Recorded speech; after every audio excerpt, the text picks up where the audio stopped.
Hello YouTube, I am your host, the Crimson Warrior, and today I wanted to talk to you guys about my Worlds experience Sunday with friends and just how it went with Salad in general. So I got there a little late because I had some stuff happening with family and needed to get that done, but I got it done and finally showed up, let my friend borrow a Mech Knight core, which he didn't even end up using anyway, which is hilarious.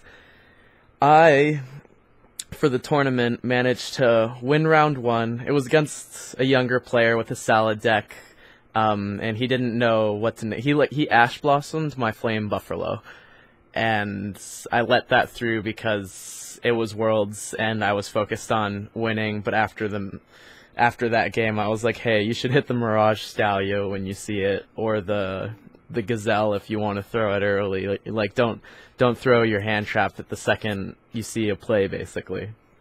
I tried to help him out a little bit with that.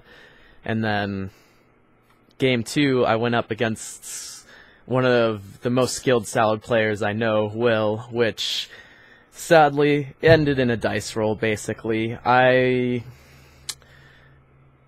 think I got game one, and then game two I turned into a grind game because I bricked, but I managed to get my side card evenly matched, which he didn't have the negate for.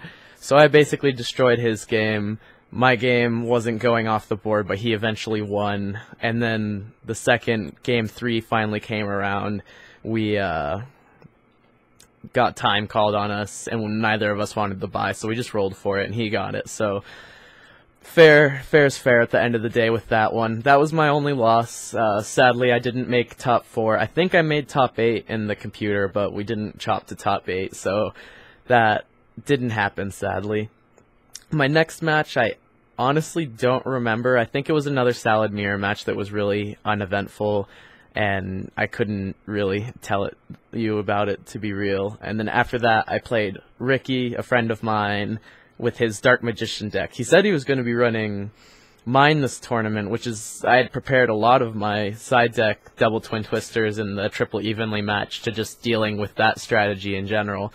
So the fact that he was playing Dark Magician, I mean, my side was ready for him basically, because all I had to do was get rid of the circle and the trap, and it was over for him. He couldn't do anything. They really rely on having those two cards. They're similar to Blackwings in that manner, but at least Blackwings can make plays when they don't have those two cards. So he liked the deck, and I understand why he played it, but I would not have made the same choice for Worlds, to be honest. But he's a different kind of player than me. I am a bit more competitive. He's a bit more someone who plays the game to enjoy it, which I respect, because after going to the tournament on Saturday where every player was like me or even more competitive, it was really overwhelming, and I really appreciate the balance of players at the store right now. Then my last match was against my friend Daniel. Thank God I didn't space on his name. It was a blowout both times. First game I got the dice roll, and then he was going to hand trap me, but I had the Call by the Grave, which is the answer, and he wasn't going to be able to walk through the Salad board. So he just scooped to game 2 instantly, so I sided, and he forced me to go first after siding completely for going second. Luckily, I didn't see a single one of my sides. I got the optimal, like, turn 1 hand with, like, a Gazelle and a Foxy and some other stuff that he wasn't able to. He didn't have the hand trap either, and I was able to set up again, basically, and he just wasn't able to walk through that. So I got my round 5 off of Daniel, and I thought maybe I would penetrate into the top 4, but it didn't happen this time. It is what it is. The raffle went to 2 players who never play the game and showed up just for today for some reason, which made me a wee bit salty, because I wanted it to go to someone who, like, played, or maybe one of the kids who plays the game, because you tell the kid that's worth $300 and to trade that away smartly, and he gets a couple of cores, or maybe a really expensive meta deck core off of one of the ultra competitive players, as long as the kid's educated and doesn't let them rip them off. Now, that happening is 1 in a million, but I wish that would have happened rather than the dude who got the cards already has all the cards he needed, and the dude who got the mat, I don't even remember who that was. I just remembered the guy who got the cards, and he already has all of the expensive cards in the world he needs at max rarity. So it was irritating to say the least on the raffle side of things. I really wish it could have just been like a top cut, people who were winning and playing the game getting rewarded for it. I didn't even break top 4, so I wouldn't have even got it, so I don't think that's a biased standpoint that the winners or the top 4 should get chances at these envelopes and these mats, and it should honestly roll between them, not the whole tournament. But I digress. That was Worlds, and now I'll bring you guys my deck profile just to share a little bit of information. Getting right on into it, we're starting with Triple Flamer Buffalo. This is necessary now for consistency. Without Circle, we need the draw power, and in this tournament and testing on Saturday, I realized I needed the draw power thanks to a friend that helped and just my loss ratio. I wasn't doing well at all, and I kept bricking, but Sunday, this fixed hands, so that's why we're running that at 3. I run this at 2. I honestly, it doesn't hurt to see multiples, but there's other cards I want to be running, so I can't push it to 3 with this list, especially because I had 3 Circle. So that kind of mitigated not needing this as much. Triple Foxy, we still max out on all of the Salamangreat package post Gazelle going to 1. It's necessary, and I don't know what else to really say about it. Gazelle to 1 hurts, so finding a way to turbo and Estalio to dump Gazelle to either dump the Jaguar or to get your hand trap is massive.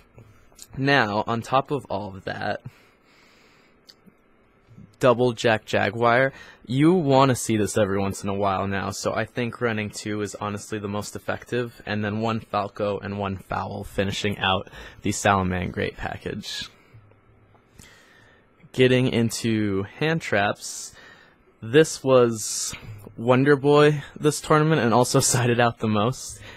These came out for DD Crows for the Salamangreat mirror match, but it put in work every game 1, so I did not regret this in deck building at all, and I think in this format moving forward, this is definitely a solid choice at 1 or at 2 to 3. Triple Phantasme, this is losing favor with me actually quite quickly. I'm not seeing it. It's not helping me with my consistency game 1s. I'm thinking of siding it out for games when I know I'm going second, basically, because I'm just tired of having a dead card in hand when I could have an Upstart, a Foolish, and maybe another Will or something to keep extending, or an E-Telly, so that I have rank 3 plays. The fact that Phantasme going turn 1 is a dead card is getting old quickly. Even the hand traps, they can be extenders with the right hands. Next up, double Ash Blossom and Joyous Springs.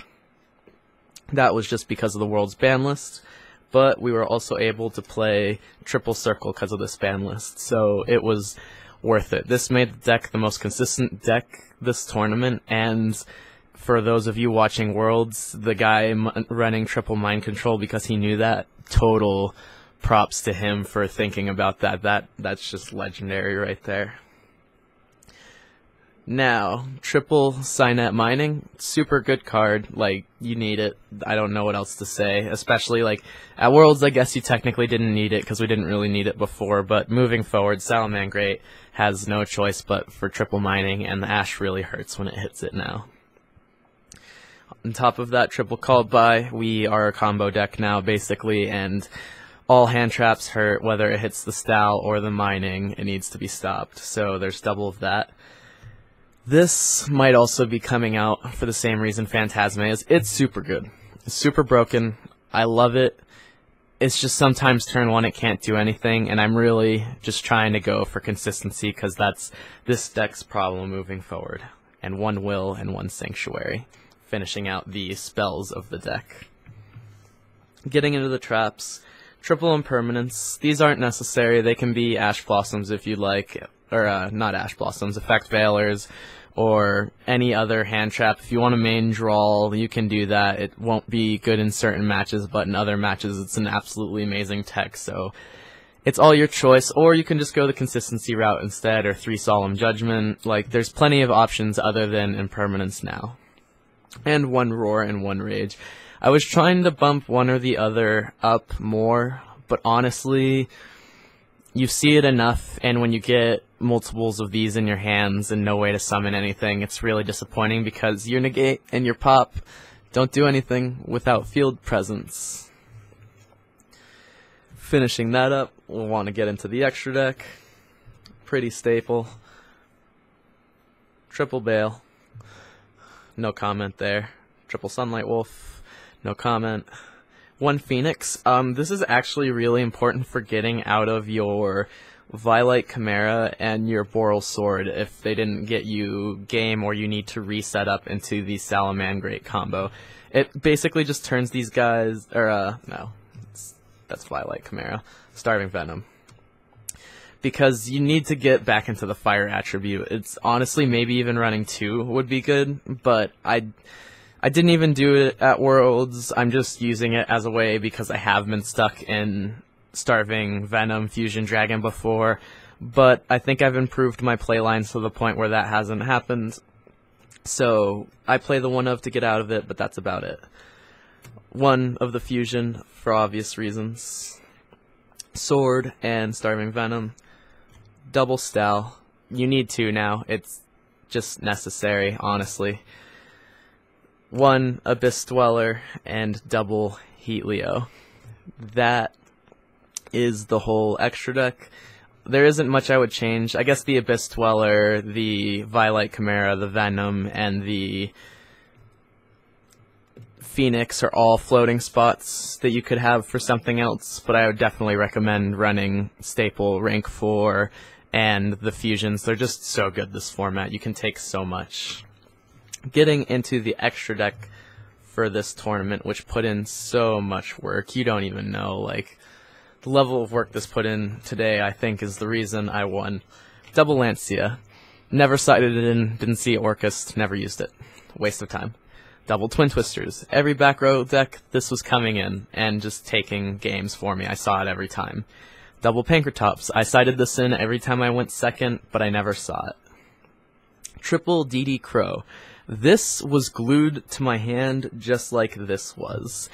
Triple DD Crow and evenly matched was a blowout in the mirror match. I bricked and lost, but basically went into time because of evenly matched and DD Crow. I banished his resource game. I was never able to get to my resource game because I never drew what I needed, and he hand trapped what I had when I finally got it. So, but without these cards, I would have lost that game much sooner, and it wouldn't have gone to time at all.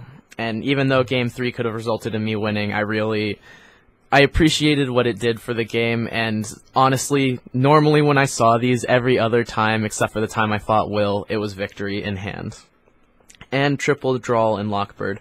This was for Striker, but I did not play a single Striker player, so it never came in. Rogue and Salad mirror matches were what I had all day. Alright, that was the deck profile. I just wanted to share that information with you guys. Beyond that, Worlds was a really fun time. Frickin' afterwards, me and my friends, Raul, Nick, Alex, and Pedro, we all went budget hunting at Target and managed to find these $15 a piece mega packs that came with 5 original legendary duelist packs, Rival of the Pharaoh, and 1 mega pack from the 2018 mega packs, which we were hoping to get Saryuja or evenly matched or something out of it, but we didn't pull anything too fancy. But it was an awesome little bargain, and it was a cool find. It's awesome to find stuff like that. I'm hoping to bring you guys some more amazing content. If you like this video, go ahead and give it a thumbs up. Comment down below. Tell me what you think. What did you enjoy? If you'd like to interact with me more beyond that, I'm the Crimson Warrior at Twitter, and my Instagram is CrimsonXWarrior. If you enjoy my content, go ahead and subscribe and hit that notification bell if you'd like to see every time I upload, because I ain't stopping now. Peace, guys.